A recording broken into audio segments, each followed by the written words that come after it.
Okay, I know this is something that's hard. It's hard to acknowledge, because we don't want to say that one child is better or worse than the other. But there are certain achievements that certain children will be able to bring to the world that other of our children will not be able to. And as much as that is cringeworthy in the thought, but it's the reality. It's the reality. And it doesn't mean that on a personal level one was more successful than the other.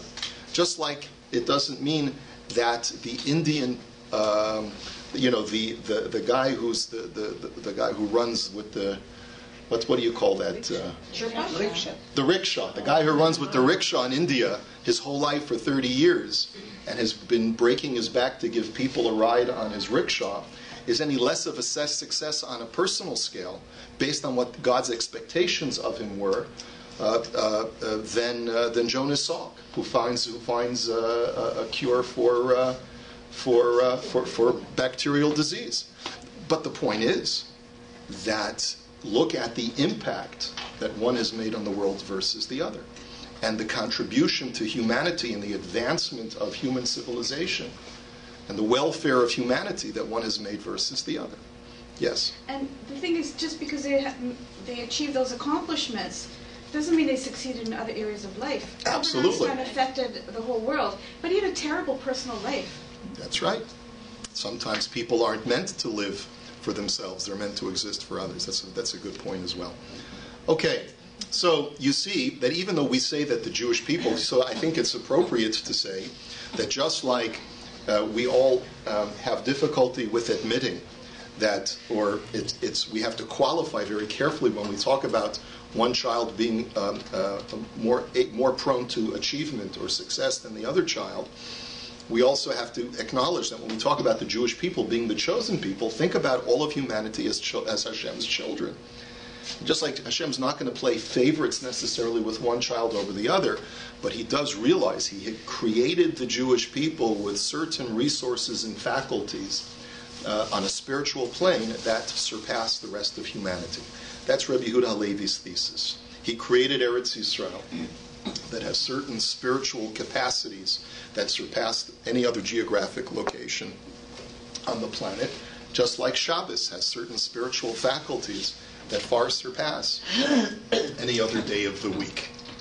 I'm willing to continue this conversation. I know that it's a difficult issue. But that's why I said it's a semantical issue. We all acknowledge this. We all acknowledge this. Unless someone says, no, I still disagree. Go ahead. So basically, each child has something special to contribute. It may not be the same thing, but everybody is special in their own way. And let's say, some great person does something for the world, another person can do something for another human being, which is equally as good, because another human being is like the whole world too. Like they say that, one person is, if you save a person's life, you save the whole world.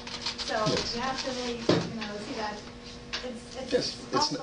It's not always easy to see how what the contributions that individuals make, and we certainly don't want to minimize that. Every single person has an important contribution to make to the world in some way, otherwise they would not have been born. Every single person has a contribution, a vital contribution, otherwise they wouldn't exist. But remember what the villain said in the what was his name? I don't remember the name of the villain anymore. No, in the Incredibles, he said, when Syndrome, I think was his name, Syndrome. When everyone is special, no one is special. Yes. Well, I think what we're talking about is what you said at the beginning. It's very difficult to hold both ideas in your head at the same time. Yeah. And we're demonstrating that. Yes. Exactly. But yes, I've got one idea over here that some people are going to contribute more to the world. They're going to win Nobel Prizes. They're going to, do all kinds of amazing things. They're going to go into space. Other people are going to work very quietly behind the scenes, and some people are just not going to have a very worldly successful life, or personal sometimes. And you just have to carry that with you. So we're carrying that in both sides of our minds, and it's hard, but that's the way it is. Yeah, I always go back to the metaphor of the tree. If I was a leaf on a tree, which I probably am. This is an existential crisis I'm having. But if I was a leaf on a tree, I would probably be somewhat jealous of the apple, because I'm not an apple, right? But at the same time, I could take comfort in the fact that the apple could not exist if I wasn't on the tree also. I don't think it's an argument. Yep, okay, all right, yes. To quote Animal Farm by George Orwell, Yes. all animals are equal, but some are more equal than others. Yes. Kind of the same thing. Right. Well, right. Yes. Well, right. George Orwell was trying to point out the evils of socialism or communism. To try and equate everything eventually results in a breakdown politically. He was talking about the political failure of a political system which tries to put everyone on an equal playing field. Ultimately, you can't. It's impossible to do that. Yes. I still disagree. I'm sorry. Good. No, that's okay. I don't agree with your definition of success. You're talking about impact on the world and notoriety. And notoriety is a negative word, but well, I don't fame. buy, You can say okay, fame, or I don't buy that as successful. Rabbi Yisrael Salanter said the hardest thing in the world is to change one of your midos. And if a person changes one of their midos, it could be as if he climbed Mount Everest, but only Hashem will know it. Whereas if you discover a vaccine, everyone will know it. But who's to say that in Hashem's book, that person isn't greater than the person who developed the vaccine? Well, what does greater mean? What does that mean, greater?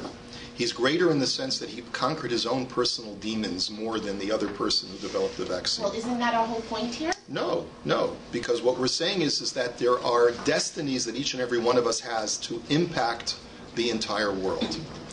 And you're right, on one level, there are people who only Hashem will know what their personal accomplishments are.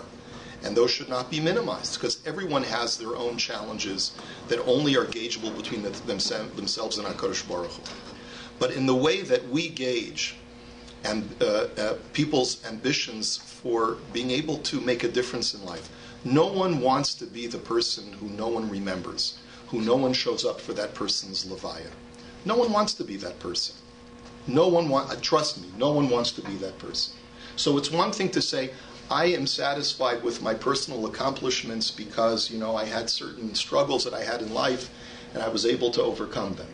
But at the end of the day, if no one's going to come to my levaya because I didn't change, I didn't impact other people's lives, that in itself is a tragic demise. That's a tragic end.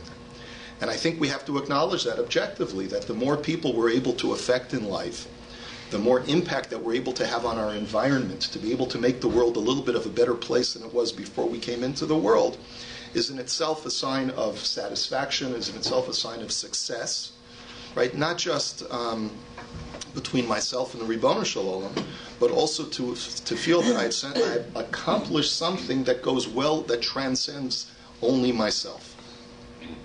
And that in itself is an important goal to achieve. I'm not negating that there are personal successes that only a person can gauge between himself and the Ribono Shel Olam. Those in itself are very important. But there's also the other side, like Patricia was saying. There's the other aspect of success and of accomplishment, which means that I change the world in a positive way. And in that respect, no two human beings are the same. And you can gauge on an objective level that some people will be able to change the world more and some people will not be able to change the world as much. Are they any less beloved by the Ribono Shel Olam? No. But just like the Jewish people are God's chosen people, what are we chosen for? We're chosen to be able to change the world and make an impact on the world in some way. Our responsibility is to bring about the Yemos HaMashiach. We have to be Hashem's partners in that. And therefore Hashem has a special calling for us. So does that mean that we can just ignore that as a sense of accomplishment and achievement? No, because that's our purpose. We have to recognize that that's part of the purpose of Klal Yisrael. Yeah. It occurs to me that if every person in the world was destined to affect humanity, it would be chaos. 6 billion people affecting the world. It's just. That's why I said when everyone is special, no one is. So we can't all expect to affect humanity, but every single person has a sphere of affectation. right? The rickshaw driver will affect all the people who get on the rickshaw. But you can't have 6 billion Einsteins or Of course not, because when everyone is special, no one is. But it would be chaos logistically. Yes, It's not okay, gonna be- yeah, I got you. Yeah, As the distant world is moving so fast and it's only a Okay. few individuals. all right. Okay, I think we've made our point. We're ready to move on. So therefore, just like people and places are certain more special than others, more designated than others. So at the top of page 164, he writes that God would manifest himself to them at times designated by him, not times based on popular choice or on astrology or any other science. The specialness of time is not arbitrary either. The specialness of time is based upon divine designation. These times were called festivals of God, or Mo'adei Hashem, times of meeting with God, and were marked by acts of purification, service in the temple, and the performance of other commandments and activities designed by God, known as the work of God and service of God. So basically, when you had this time of meeting with Hashem, there were certain prescribed behaviors that Hashem asked of us to perform, which is to the performance of the karbanos. And this all speaks to the specificity that is the mitzvahs of the Torah. Hashem says there are specific times, places, and people that are expected to perform very specific actions in order to be able to bring about a conjunction, a coming together between heaven and earth. None of this is arbitrary. This is based upon specific prescriptions by Hashem, going back to our discussion of the medicine cabinet. If you remember that discussion from the first essay, which we've cited many times before, where Rabbi Yehuda Halevi compares the mitzvahs of the Torah to specific pharmaceuticals, which have to be dispensed for specific drugs for specific people in specific dosages, and so forth. So that every mitzvah is like a pharmaceutical, is like a drug. It has to be performed in exactly a specific way in order for it to be effective. And therefore, if you try to shake a lulav in May, it's not going to do anything, right? So it has to be done in a specific way, in a specific time, and in a specific place. So, number 17, the Kuzari said, in this environment, it was certainly appropriate for the glory of Hashem to appear to the people known as the nation of Hashem, the Am Hashem. So again, he's pointing out that because of this idea of specialness, where HaKadosh Baruch Hu specifically designates a time, he specifically designates a place, and he specifically designates a people, that's certainly, therefore, the time when it's appropriate for Hashem to appear. Again, Rabbi Yehuda Levi's whole thesis is that in order for Hashem to be able to come into this world, there has to be specialness designated to the different components of this world, so that Hashem shows that my Shechina, my divine presence, will only connect to those people, places, and things that have been specially designated for that purpose. So then the rabbi says, and so the point that he's making is that, after discussing the specificity in place and time, now the rabbi is going to say that you can see that Eretz Yisrael is a combination of both specialness in time and specialness in place. How does he say that? So this is paragraph 18. Number 1, the rabbi said you can see how even the land has been designated with the Shabbos. As it says, Shabbos Lashem, a Sabbath for the land. And the land shall observe a Shabbos rest for God. No one was permitted to sell the land permanently, as it says, and the land shall not be sold permanently, for the land is mine. So here what he's pointing out is that the Shemitah year, which we are in the midst of right now, is a perfect example of the coalescence of both specialness in time and specialness in place. That Eretz Yisrael has both qualities. Not only is Eretz Yisrael special geographically or spatially, but Eretz Yisrael also has a specialness in time, because Hashem says that even the special land of Eretz Yisrael has different times in which the land is even more special than others. During a Shemitah year, the land is even holier than it is during the other 6 years. And another example of the specialness of the land is that it cannot be sold permanently, cannot be owned permanently by any individual. The land always reverts back to God during the Yovel, during the Jubilee year. So these are all signs of the specialness of Eretz Yisrael. So this is really the conclusion of our discussion about the specialness of Eretz Yisrael, at least as far as it concerns biblical passages. The next is going to be a further argument about the specialness of Eretz Yisrael based upon its geographic centrality. The fact that Eretz Yisrael is the center of the world. Now, it's not the center of the world because, that's problematic. You look at a sphere, you take a beach ball, right? Take a beach ball or a basketball, for example, and show me any point on the surface of the ball that is the center of the ball. Can anyone do that? Can you do that? No. There's no such thing as the center on the surface of a sphere. And yet that's precisely what we are proposing to say about Eretz Yisrael. So Rabbi Yehuda Halevi has a very, very creative way of explaining how Eretz Yisrael can still be considered to be the center, even though it's on the surface of a sphere that has no center. And that's going to be the next discussion, where we're just going to read the first 2 lines of that discussion as follows. You should further realize that the times for all the Sabbaths and festivals are dependent upon the time in the land of Israel. Now, what does he mean by that?